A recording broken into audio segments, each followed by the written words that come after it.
Hello and welcome back to WEC Icons, the series where we talk you through some of the most beautiful race cars on the planet. And today's episode is no exception. We're going to be taking a look at the Aston Martin Vantage LMGT3 car. So let's get into it.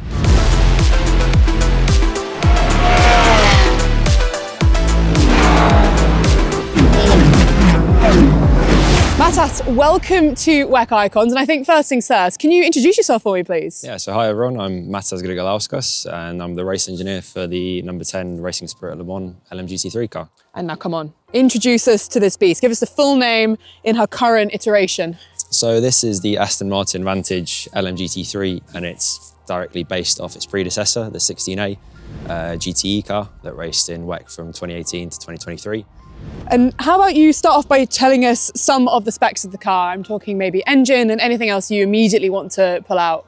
Yeah, so engine based is obviously based off the road car version, same base powertrain.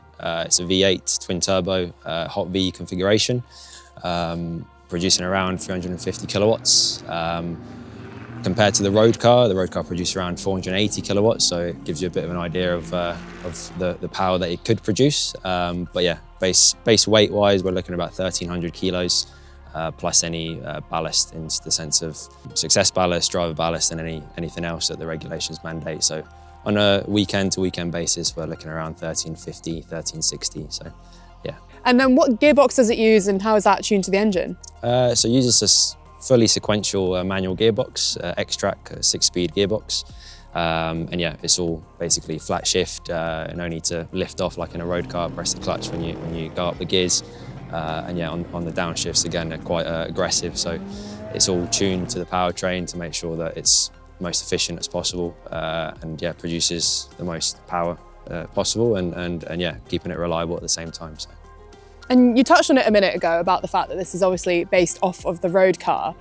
What are some of the unique challenges of adapting a road car into a race car and some of the key differences as well? Yeah, so I think in essence, we use the same chassis and the same powertrain.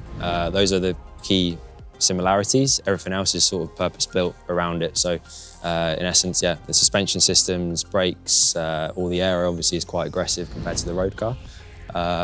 But yeah, I think the key differences in the sense that are obviously all the safety devices inside the car, whether that's the seat, the steel roll cage, all designed around the chassis. The engine obviously is the same, but it's set back towards the inside of the car a little bit further. So yeah. Well, actually, what do you think on this car makes it look like an Aston Martin? What are some of the key features of it? I think the big grille at the front, for sure. I think it's obviously obvious, right? synonymous with the Aston brand, and some people even call it almost like a catfish style grille. Oh, I see that. Yeah, I get that. Yeah, and but yeah, again, it serves a purpose. If you can see here, it's obviously split up into different sections. On the sides, we have basically cool-in for the brakes, and then in on the middle, it's the intercoolers and the radiators. So all serves a purpose, and we obviously use the quite big mouth of the car to cool everything and make sure that the underbonnet temperatures are all controlled. Well, also, let's, whilst we're here, touch on the livery. I'm loving the green element as well, paying homage to Aston at the same time. Exactly. I think it's key. I'm quite obviously a big fan of it, being quite biased as it is the car that I work on. But in essence, yeah, it's. I think it has several different eras of Aston intertwined with it. So obviously the base navy green, I think, is quite similar to the DBI9s of the GT1 era, and then obviously the bright lime green of the GTE car from 5 or 6 years ago. So yeah, obviously cars that have got great success in the past, and again, hopefully we can achieve similar, if not better, results with this car. So.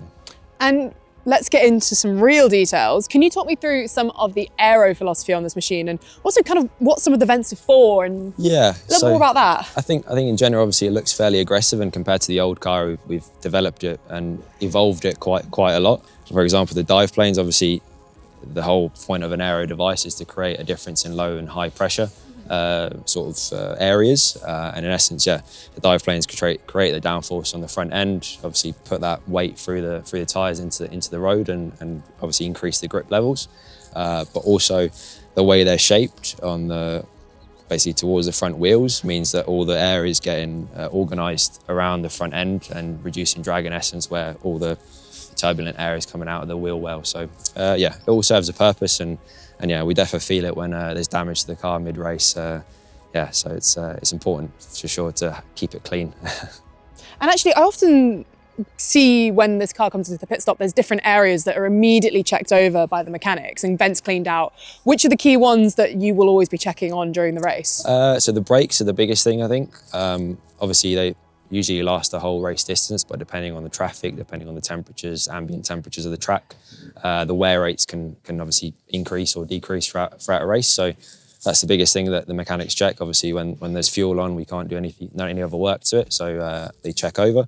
But also, yeah, just cleaning out all the vents with all the pickup. Obviously, the front end has the biggest hit of all the debris and everything. So yeah, we see the mechanics usually, yeah, scooping stuff out for sure. So, but yeah, it's yeah, she's our baby, so we have to look after her.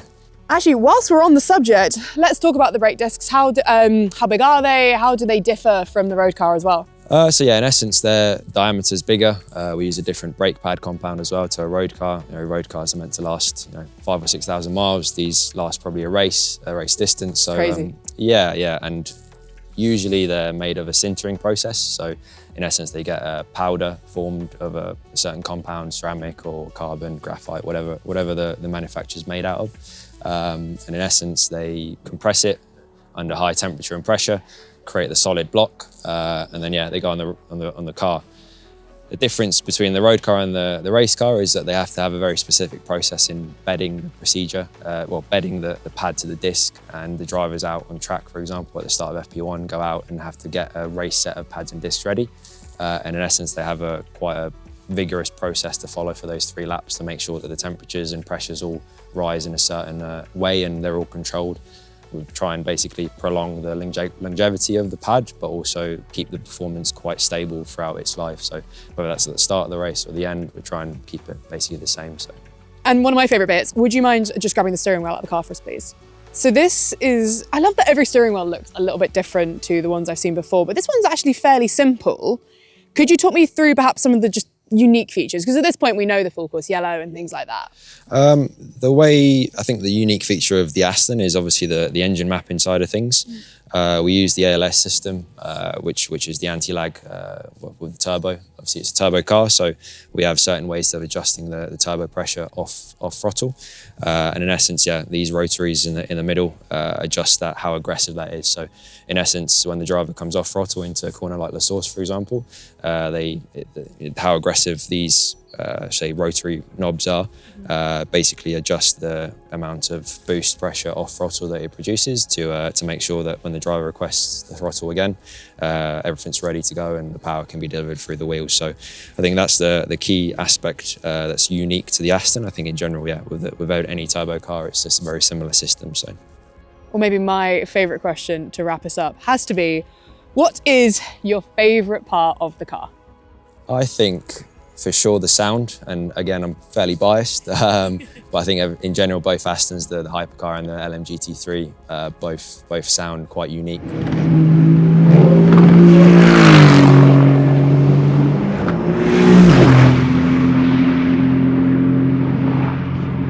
But yeah, our GT3 car is the V8 and the big low grumble. It's very noticeable on the pit straight when it goes past the garage. So I think, yeah, for sure that the sound, but also I think on an engineering standpoint, the amount of basically sensors that the car has and the amount of data we get back to the garage to make those decisions live, whether that's on strategy, on reliability, performance. It's a lot of data coming back, and it's quite useful to have all the pressure sensors, temperature sensors, displacements of different things to make educated decisions with different parts of the race or the weekend. So yeah, for sure, it's a lot to take in, but we try and do our best. So. Yeah, you guys do a very good job of it. It's an incredible car, and Matas, thank you so much for joining us, and thank you for watching. We will see you in the next edition of WEC Icons.